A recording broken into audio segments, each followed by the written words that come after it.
अस्सलाम वालेकुम, welcome to the fresh episode of Ask Tech Host. आज की इस वीडियो के अंदर आपके क्वेश्चंस के आंसर मिलेंगे। अगर इन केस खुदा ना खास्ता आपका क्वेश्चन पिक नहीं हुआ तो नीचे कमेंट कर दीजिएगा, आपको मैं रिप्लाई कर दूंगा कमेंट्स के अंदर ही। पहला क्वेश्चन पूछा है औरंगजेब ने ऑनर की न्यूज़ भी दो। भाई ऑनर की न्यूज़ कहाँ से दें, खुद ही बना लें। अगर ऑनर खुद ही पाकिस्तान के अंदर कोई न्यूज़ नहीं दे रहा तो हम अपने पास से तो नहीं दे सकते। तो ऑनर की मुझे वैसे कोई समझ नहीं आ रही। हुआवे ने ऑनर को बेच दिया हुआ, उसके बाद उम्मीद ये की जा रही थी कि ऑनर वाले काफ़ी अग्रेसिवली कम बैक करेंगे, लेकिन भाई ठुस सोच का वह ऑनर की कोई अपडेट नहीं आ रही।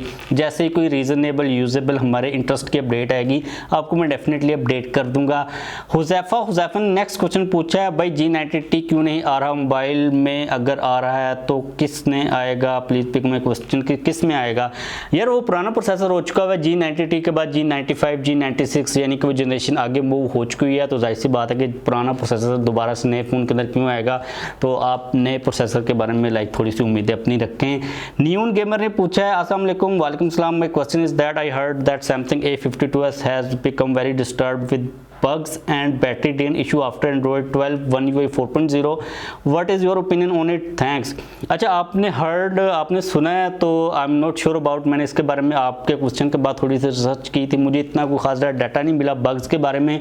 वैसे ये कॉमन सी चीज़ है, जब सॉफ्टवेयर की कोई अपडेट आती है तो थोड़े बहुत बग्स उसके अंदर आते हैं, बैटरी ड्रेन के इशूज़ भी होते हैं। लेकिन जो स्पेसिफिक केस आपने लिखा ना, इसको लेके मुझे कोई अपडेट नहीं मिली। मे भी कुछ केसेस आए हों लेकिन कोई इतना ज़्यादा बड़ा इशू नहीं है। हो सकता है कि कोई ऐसी एप्लीकेशन किसी बंदे ने इंस्टॉल कर ली हो जिसकी वजह से बग्स आ गए हों, बैटरी ड्रेन के इशू। क्योंकि जब भी अपडेट्स आती हैं ना, लाजमी नहीं है कि आपके ओएस की अपडेट आए या फिर कुछ दूसरी जो नॉर्मल अपडेट्स होती हैं ना ऐप्स वगैरह की, उनके बाद भी ये इश्यूज आ जाते हैं। तो आप फर्स्ट ऑफ ऑल अपने सॉफ्टवेयर को अपडेट कर लें दोबारा। जो सैमसंग का One UI 4.1 है उसकी अपडेट आ रही है, ग्लोबल मार्केट के अंदर आई हुई है। जो लेटेस्ट डिवाइसेस आएंगे ना A33 A53 A23 वगैरह, उनके अंदर 4.1 ही आएगा। लेकिन स्पेसिफिकली मैंने रिसर्च जो की है मुझे ऐसा कोई इशू नहीं मिला। हो सकता है पॉसिबल चीज़ है, ये चीज़ नहीं है कि ऐसा कम हो नहीं सकता। अगर ऐसे कम हुआ है तो फिर अपडेट ही करें। इसके अलावा कोई और सोल्यूशन मौजूद नहीं है बग्स वगैरह को रिमूव करने के लिए। इसके बाद नेक्स्ट क्वेश्चन पूछा है उसामा तालपुर ने, best mobile phone under 42,000 except Tecno, Oppo, Infinix just for camera and media consumption. Samsung Galaxy A32 is the best option। Cameras काफ़ी ज़्यादा कमाल के हैं, लेकिन अगर आपको थोड़ी सी और एक्स्ट्रा वैल्यू एडेड चीज़ें चाहिए तो आप Redmi Note 11 की तरफ जा सकते हो, वो भी काफ़ी अच्छी डील है। या फिर आप Poco M4 Pro की तरफ भी जा सकते हो, वो भी काफ़ी एक अच्छा फ़ोन है। लेकिन आपको मैं अगर एक चॉइस बताऊँ ना तो A32 is the best option. या फिर अगर आप थोड़ा सा वेट कर सकते हो तो A33 के लिए वेट कर लो, जो कि अराउंड 45,000 आएगा। अभी के लिए लेना तो A32 या फिर Redmi Note 11 या फिर Poco M4 Pro, इन तीनों में से देख लो आप किस की तरफ जाना चाहते हो। नूर इसाक ने पूछा 60,000 में गुड कैमरा मोबाइल, तो आपको बजट थोड़ा सा इंक्रीज करना पड़ेगा। 66 या फिर 67 के ऊपर आपको Samsung A52s मिलेगा, जिसके अंदर ऑप्टिकल इमेज स्टेबलाइजेशन है। कैमरा के लिहाज से उसका कोई भी मुकाबला नहीं है इस रेंज के अंदर, क्योंकि जब ऑप्टिकल इमेज स्टेबलाइजेशन आती है तो आपकी वीडियोस काफ़ी अच्छी निकल के आती हैं, आपकी जो पिक्चर्स होती हैं वो क्रॉप नहीं होती। तो बजट थोड़ा सा इंक्रीज करके ना A52s को आप बाय कर लो। जैन वाहिद 8 ने पूछा, अस्सलाम वालेकुम। वालेकुम सलाम। Numan bro, which one smartphone should I buy as a best overall performance, Samsung S21 FE or Apple iPhone 12? Currently I have using Oppo Reno 6 Pro as a secondary device. Your opinion will be very helpful for me. Thank you very much. अच्छा, जो है ना S21 FE की तरफ आपको मैं कहूँगा वो बाय कर लो। ओवरऑल काफ़ी बैलेंस डिवाइस है, क्योंकि जो iPhone 12 है ना उसकी बैटरी काफ़ी ज़्यादा छोटी है, आपको थोड़ा बहुत इशू हो सकता है। लेकिन अगर आपके पास Oppo Reno 6 Pro ऑलरेडी, आप उसको सेकेंडरी डिवाइस अच्छा, आप Oppo Reno 6 Pro को as a secondary device use कर रहे हो और आपने लेनी है एक और डिवाइस, तो फिर आप आईफोन की तरफ चले जाओ, क्योंकि आपके पास एक एंड्रॉयड फ़ोन ऑलरेडी मौजूद है। अब यहाँ पर कन्फ्यूजन ये भी है ना कि या तो आप पहले आईफोन यूज़ करते रहो, आपने नया अपडेट करना तो फिर आप iPhone 12 की तरफ चले जाओ, या फिर आपको मैं रिकमेंड करूँगा 12 Pro या 12 Pro Max की तरफ जाओ, क्योंकि बैटरी का काफ़ी इशू होगा iPhone 12 के अंदर। लेकिन अगर आप पहले से यानी कि आपके पास एक फ़ोन है एंड्रॉयड, यानी कि मुझे जो समझ आ रही है आपने एक और फ़ोन लेना, तो फिर आप आईफोन को ले लो, क्योंकि ऑलरेडी एक एंड्रॉयड फ़ोन है, तो आपको दो एंड्रॉयड फ़ोन क्यों रखने हैं, आप आईफोन को एक्सपीरियंस करें। लेकिन आपने अगर Oppo Reno 6 Pro को बेचना है और आपने उसको बेच के iPhone 12 लेना है या फिर S21 FE लेना, तो फिर आप S21 FE की तरफ ही जाइएगा, क्योंकि वो एक नया फ़ोन है, बैटरी उसकी काफ़ी अच्छी, ओवरऑल काफ़ी बैलेंस और स्टेबल फ़ोन है। लेकिन आपने अगर उल्टा केस करना है तो फिर आप आईफोन की तरफ जा सकते हो, क्योंकि एक एंड्रॉइड फोन आपके पास ऑलरेडी मौजूद है। आईफोन 12 भी आपको अच्छी परफॉर्मेंस प्रोवाइड कर देगा, लेकिन उस लेवल की नहीं प्रोवाइड करेगा, स्पेशली तौर पर जो बैटरी का बैकअप है जो कि आपको S21 FE प्रोवाइड कर देगा। तो उम्मीद है थोड़ी बहुत समझ आ गई होगी, थोड़ा सा मिक्स टाइप का आंसर हो गया हुआ है, तो आप अपनी जो रिक्वायरमेंट है ना उसके हिसाब से देख लीजिएगा कि आपको किस तरफ जाना है। इसके बाद नेक्स्ट क्वेश्चन पूछा है मदनी 8 बार पूल ने, सैमसंग गैलेक्सी A73 कब तक आएगा पाकिस्तान में और प्राइस क्या होगी। तो यार उसके बारे में नेक्स्ट मंथ के अंदर आने के चांसेस काफ़ी ज़्यादा कम है। अब सैमसंग की सारी ए लाइनअप जो 2022 की वो आ चुकी है ग्लोबल मार्केट के अंदर, डिपेंडिंग अपॉन सैमसंग का क्या प्लान होता है, लेकिन नेक्स्ट मंथ के अंदर मुश्किल है, उसके बाद वो आ सकता है रमज़ान के बाद, ईद के बाद। नेक्स्ट मंथ के अंदर A33, A23, A53 और इनके आने के चांसेस हो सकते हैं।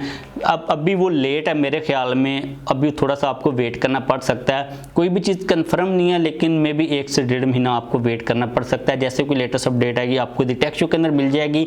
AW एडिशंस ने पूछा अस्सलाम वालेकुम नुमान भाई, वालेकुम सलाम, पोको F4 पाकिस्तान में कब तक आएगा।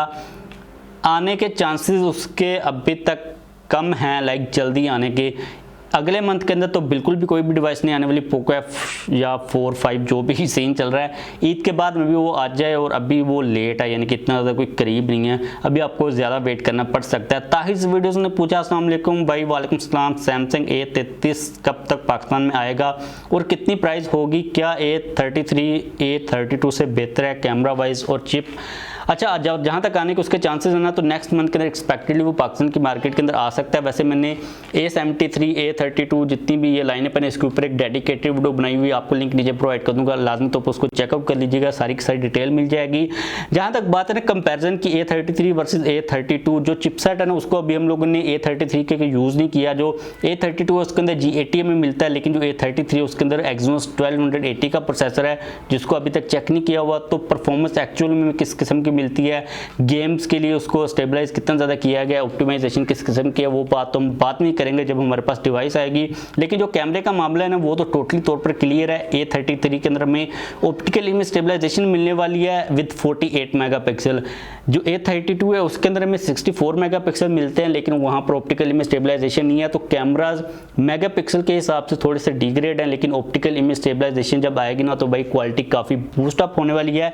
तो आप इसको काफ़ी एक बड़ा अपग्रेड समझ सकते हो कैमरा के पॉइंट ऑफ व्यू से। लेकिन जब A33 आएगा तो हम लोग उसको डेफिनेटली डिटेल के अंदर टेस्ट भी कर लेंगे। मोहम्मद इमरान ने पूछा अस्सलाम वालेकुम, वालेकुम सलाम नुमान भाई, प्लीज़ सैमसंग A33 कब बताएं कि कब तक आ रहा है पाकिस्तान में और क्या प्राइस का क्या सीन है प्लीज़ भाई। अच्छा, इसकी बात हम लोग ऑलरेडी कर चुके हैं। जहाँ तक बात है ना प्राइस की, तो अराउंड 45,000 उसकी प्राइस हो सकती है, इतनी ही होगी, इससे ज़्यादा आई डोंट थिंक सैमसंग लेके जाएगा। नेक्स्ट जेन कोडम, पता नहीं ये इन्होंने क्या लिखा हुआ, कोड M इनका नाम, आई एम रियली सॉरी।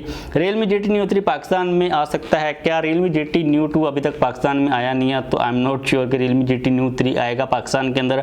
होने को कुछ भी हो सकता है, दुनिया में सब चीज़ें पॉसिबल हैं, लेकिन अभी तक के लिए कोई बात करना लाइक फजूल होगी, क्योंकि किसी भी ब्रांड का प्लान इतनी जल्दी, जबकि उसका जो ट्रैक रिकॉर्ड है वो स्टेबल ना हो, आया नहीं है पाकिस्तान के अंदर। जो 2 था तो 3 के बारे में प्रेडिक्शन करना मुझे लगता है कि कोई वाइज चीज़ नहीं है। कोई अपडेट हुई तो आपको डेफिनेटली द टेक शो के अंदर मिल जाएगी। साबिर खुर्शीद का क्वेश्चन है, इन्फिनिक्स नोट 11 के 3 मोबाइल अब मेरे पास हैं, जिनमें से एक की ब्राइटनेस अच्छी है लेकिन 2 की ब्राइटनेस कम है, येलो है और हल्की सी डिम भी है। जिन्होंने रिसेंटली बाई किए हैं सबके पास यही कम ब्राइटनेस वाले फ़ोन्स हैं। अच्छा, अगर आपको इस क्वेश्चन के ट्रैक रिकॉर्ड का नहीं पता, तो पहले मुझे एक क्वेश्चन आता है जिसके अंदर ये चीज़ कही गई थी कि जो पहला स्टॉक आता है मार्केट के अंदर फ़ोन्स का, उनकी क्वालिटी बेटर होती है, लेकिन जो बाद में स्टॉक आता है उनकी क्वालिटी इतनी बेटर नहीं होती। स्पेशली तौर पर अगर हम लोग डिस्प्ले की बात करते हैं, तो यार पर्सनली तौर पर मैंने ये चीज़ सेल्फ एक्सपीरियंस नहीं कि नॉर्मल जो मेरे पास फ़ोन आते हैं वो वही वाले आते हैं जो कि फर्स्ट स्टॉक होता है, या तो हमें कंपनी सेंड आउट कर रही होती है, लेकिन अगर हम मार्केट से बाय भी करते हैं तो हम लोग जल्दी बाय करते हैं, क्योंकि हम लोगों ने उसके अनबॉक्सिंग और रिव्यू करना होता है। तो अगर ये बात आपके पास 3 फ़ोन पड़े हुए आपको ये चीज़ फील हो रही है, तो इट मीन्स कि ये बात ठीक है। अब इसकी रीज़न मुझे नहीं पता कि क्या रीज़न हो सकती है, क्योंकि अगर हम लोग लेट भी फ़ोन बाय करते हैं ना, तो हमारे पास एक ही फ़ोन होता है, जो पुराने वाला स्टॉक होता है, जो नया वाला तो वो होता नहीं है। तो ये सिचुएशन मेरे पास लाइक मेरे साथ नहीं हुई। अगर आप ये वीडियो देख रहे हो साबिर, तो मुझे आप इंस्टाग्राम के ऊपर जो वीडियो ना वो बनाकर सेंड कर दें इन तीनों फ़ोन की, ताकि मैं देख सकूँ कि एक्चुअल में मसला क्या है। लेकिन जो इन्फिनिक्स के डिस्प्ले के पैनल्स होते हैं उनको लेके मेरी खुद से काफ़ी ज़्यादा शिकायत रही है। मैंने इन्फिनिक्स नोट 10 प्रो को कवर किया था, उसका डिस्प्ले मुझे पर्सनली 2 बार काफ़ी ज़्यादा डिम लगा था, लेकिन जो इन्फिनिक्स नोट 11 को मैंने टेस्ट किया था वो स्टार्ट के ऊपर ही तकरीबन किया था, तो उसका डिस्प्ले मुझे ठीक ही लगा था। मैं इसके बारे में अपनी ओपिनियन दे नहीं सकता जब तक मैं उस चीज़ को पर्सनली तौर पर एक्सपीरियंस ना कर लूँ। अब आपके पास 3 फ़ोन पड़े हुए हैं तो आप काइंडली मुझे वीडियो सेंड कर दीजिएगा ताकि मैं दूसरे लोगों के साथ भी शेयर कर सकूँ।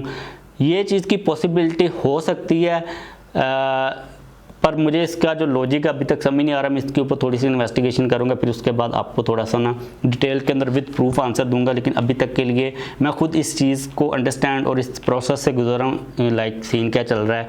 मोहम्मद ज़ाहिर अयूब ने पूछा है, भाई चाइना से मोबाइल मंगवाने पर वीडियो बनाओ और क्या फ़ायदा और क्या नुकसान है वीडियो में बताना, और अगर कोई मोबाइल चाइना से मंगवाए तो PTA अप्रूव करवाने के बाद इंटरनेट और कॉल यूज़ करने में प्रॉब्लम होगी कि नहीं, काइंडली बताओ। अच्छा, इसके ऊपर मैं पूरी वीडियो बनाने की कोशिश करूंगा, लेकिन अभी तक के लिए जो मेरा आंसर है ना, मैं कभी भी रिकमेंड नहीं करता कि आप चाइना से मोबाइल्स को मंगवाओ। और PTA अप्रूव हो जाते हैं, कॉल शोल सब चलती हैं उसके अंदर, लेकिन मैं इसके ऊपर एक पूरी डेडिकेटेड वीडियो बनाने की कोशिश करूंगा। मैं इस चीज़ के ऊपर बनाऊंगा वीडियो कि आपको क्यों नहीं फ़ोन मंगवाने चाहिए चाइना वगैरह से। इस चीज़ के ऊपर नहीं बनाऊंगा कि क्या तरीका है, क्योंकि भाई मैंने खुद कभी नहीं मंगवाया तो मुझे खुद तरीका नहीं पता। तो जो प्रॉब्लम्स हैं वो आप लोगों के साथ में शेयर कर दूंगा, उसके बाद तरीका शीका आप कहीं से भी देख सकते हो। तो इसके ऊपर मैं इंशाल्लाह आप लोगों को एक जल्द पूरी डेडिकेटेड वीडियो दूंगा। तो बस यही क्वेश्चन थे आज के लिए। अगर आपका क्वेश्चन पिक नहीं हुआ तो नीचे कमेंट लाजमी तौर पर कीजिएगा, आपको मैं कमेंट के अंदर रिप्लाई कर दूंगा। जाने से पहले वीडियो को लाइक कर दीजिएगा, चैनल को सब्सक्राइब नहीं किया हो तो चैनल को भी सब्सक्राइब कर लीजिएगा।